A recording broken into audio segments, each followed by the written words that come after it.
একদা এক গ্রামে একটি ছেলে বাস করত। ছেলেটি খুব পরিশ্রমী ছিল। সে তার জমিতে কাজ করত এবং পড়াশোনাও করত। ছেলেটি পড়াশোনায় খুব ভালো ছিল, তাই গ্রামের সবাই ভেবেছিল যে এই বছর ছেলেটি আমাদের গ্রাম থেকে দ্বাদশ শ্রেণীতে প্রথম হবে। কিন্তু কেবল সেই মেয়েটির সমস্যাটা জানত, তাকে কাজ এবং পড়াশোনা দুটোই করতে হতো। এরপর যা ঘটল তা হলো, দ্বাদশ শ্রেণীর পরীক্ষা এলো এবং ছেলেটি পরীক্ষা দিল। তারপর কিছুদিন পর যখন ফলাফল বের হলো, ছেলেটি একটি বিষয়ে অল্প কিছু নম্বরের জন্য ফেল করল। যখন গ্রামের লোকেরা এই কথা জানতে পারল, তখন সবাই ছেলেটিকে নিয়ে ঠাট্টা করতে লাগলো। তারা বলতে লাগলো, দেখো, ও ভেবেছিল এটা একটা হাতি, কিন্তু দেখা গেল এটা একটা পিঁপড়ে। তাই এখন ছেলেটি যখনই কোনো কাজের জন্য, তা জমিতেই হোক বা স্কুলে, বাড়ি থেকে বের হয়, পথে গ্রামের সবাই তাকে নিয়ে মজা করতে ও ঠাট্টা করতে শুরু করে। এই কারণে ছেলেটি এখন তার সব কিছু হারিয়ে ফেলেছে। সে বাড়ি থেকে বের হওয়া বন্ধ করে দিয়েছিল। সে স্কুলেও যেত না, তার জমিতেও না। যখন তার শিক্ষক এই ব্যাপারে জানতে পারলেন, তিনি নিজেই ছেলেটির বাড়িতে তার সাথে দেখা করতে গেলেন এবং তাকে জিজ্ঞাসা করলেন, কি হয়েছে, তুমি স্কুলে আসা কেন বন্ধ করে দিয়েছ? আসলে তার শিক্ষক অনুভব করলেন যে ফেল করার পর ছেলেটি সাহস হারিয়ে ফেলেছে। তখন তিনি ছেলেটিকে বললেন যে একবার ফেল করলে কিছুই হয় না, আমি জানি তুমি এবার পারবে এবং তোমার সেই ক্ষমতা আছে। এই সব শোনার পর ছেলেটি তার শিক্ষককে তার আসল সমস্যার কথা বলল, যে যখনই আমি বাড়ি থেকে বের হই, লোকেরা আমাকে নিয়ে ঠাট্টা তামাশা শুরু করে।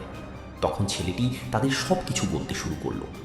যখন শিক্ষক তার পুরো ব্যাপার এবং সমস্যাটা বুঝতে পারলেন, তখন তার মাথায় একটি বুদ্ধি এলো এবং তিনি ছেলেটিকে একটি উদাহরণ দিয়ে কিছু শেখাতে চাইলেন। তাই তিনি ছেলেটিকে বললেন যে তুমি একটা কাজ করো, কাল যখন স্কুলে আসবে তখন তোমার সাথে দুধে ভরা একটি জগ নিয়ে এসো এবং নিশ্চিত করো যে জগটি কানায় কানায় ভরা থাকে, জগটা দুধে ভর্তি থাকবে এবং এর ওপর কোনো ঢাকনা থাকবে না, ইত্যাদি। আর যখন তুমি ওই জগটা আনবে, তোমার পুরো মনোযোগ ওই জগটার ওপর থাকবে, জগ থেকে এক ফোঁটাও দুধ যেন না পড়ে। তাই এখন ছেলেটা অনুভব করলো যে স্যার নিশ্চয়ই আমাকে কিছু বোঝাতে চান। তাই ছেলেটা পরের দিনও একই কাজ করলো। বাড়ি থেকে বেরোনোর সময় সে দুধে কানায় কানায় ভরা একটা দুধের জগ সঙ্গে নিল। আর যখন সে ওই জগটা নিয়ে বেরোলো, তার মনোযোগ, তার একাগ্রতা এতটাই ওই জগটার ওপর ছিল যে তখন তার পাশ দিয়ে যাওয়া লোকেরা যাই বলুক না কেন এবং তারা তাকে যাই বলুক না কেন, সে সেদিকে মনোযোগ দিচ্ছিল না। ছেলেটার পুরো মনোযোগ, পুরো একাগ্রতা ওই জগটার ওপর ছিল, যে জগ থেকে এক ফোঁটাও দুধ যেন না পড়ে, যার কারণে লোকেদের কথা এবং তাদের বিদ্রূপ তার কানে পৌঁছাচ্ছিল না। যখন ছেলেটা পুরো পথটা পার হয়ে তার শিক্ষকের কাছে পৌঁছালো, তখন তার শিক্ষক তাকে জিজ্ঞাসা করলেন, বলো তো, তুমি কি আজ ওই লোকেদের কথা, তাদের বিদ্রূপ শুনেছ? তখন ছেলেটা ভাবতে শুরু করল যে আজ আমি পুরো পথটা পার হয়ে এসেছি, কিন্তু আমি মনোযোগ দিইনি। লোকেরা কি বলতো তা সে পাত্তা দিত না, কারণ তার সমস্ত মনোযোগ ছিল সেই দুনিয়ার উপর। ঠিক সেই কারণে যখন আপনিও আপনার লক্ষ্যের উপর সম্পূর্ণ মনোযোগ রাখেন, তখন আমরা দুনিয়ার মানুষ এবং মানুষের কথায় কান দিই না, কারণ আপনার মনোযোগ ইতিমধ্যেই অন্য কোথাও থাকে। তাই লোকে যা বলে তা উপেক্ষা করবেন না। মানুষ কথা বলতো, তারা কথা বলে এবং বলতেই থাকবে। আপনাকে শুধু আপনার লক্ষ্যের ওপর মনোযোগ রাখতে হবে। মানুষের কথা আপনার কাছে আপনা আপনিই পৌঁছানো বন্ধ হয়ে যাবে। জীবনের আসল শক্তি প্রতিভা থেকে আসে না, বরং আসে মনোযোগ এবং ধারাবাহিকতা থেকে।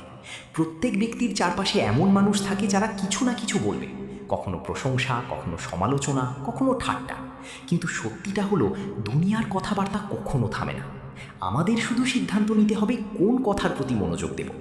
যখন আমরা আমাদের লক্ষ্যে পুরোপুরি মনোনিবেশ করি, তখন ধীরে ধীরে অন্য সব কিছু পেছনে পড়ে যেতে শুরু করে। নেতিবাচকতা, বিদ্রূপ এবং মানুষের চিন্তাভাবনা ততক্ষণই আমাদের বিরক্ত করে যতক্ষণ আমরা সেগুলোকে গুরুত্ব দিই। যেদিন আমরা আমাদের মনোযোগ, আমাদের কঠোর পরিশ্রম এবং আমাদের উন্নতির দিকে সরিয়ে নেব, সেদিনই বাইরের কথাবার্তার প্রভাব কমে যাবে। জীবনে সবাই প্রতিকূলতার সম্মুখীন হয়, কখনো কখনো ব্যর্থতার, কিন্তু এগুলো কেবলই সাময়িক। স্থায়ী জিনিস হলো আমাদের চিন্তাভাবনা এবং আমাদের কঠোর পরিশ্রম। যদি আমরা না থেমে, অন্যের কথায় প্রভাবিত না হয়ে নিজেদের পথে অবিচল থাকি, তবে সাফল্য একদিন অবশ্যই আসবে। তাই যারা আপনাকে পিছিয়ে দেয়, তাদের বা সেই সব জিনিসের পেছনে আপনার শক্তি নষ্ট করবেন না। আপনার সমস্ত মনোযোগ আপনার লক্ষ্য, আপনার কঠোর পরিশ্রম এবং আপনার স্বপ্নের উপর নিবদ্ধ করুন। কারণ পরিশেষে বিজয় তারাই অর্জন করে যারা মনোযোগ নষ্টকারী বিষয়গুলো দূরে সরিয়ে রাখে, কেবল নিজেদের কাজে মনোনিবেশ করে এবং কখনো হাল ছাড়ে না। তো আমি আপনার বন্ধু এসকে। গল্পটি যদি আপনার ভালো লেগে থাকে তবে অনুগ্রহ করে এই ভিডিওটি লাইক করুন এবং এই ধরনের আরও গল্পের জন্য আমাদের চ্যানেলটি সাবস্ক্রাইব করুন। পরের বার একই ধরনের একটি গল্প নিয়ে আপনার সাথে দেখা হবে।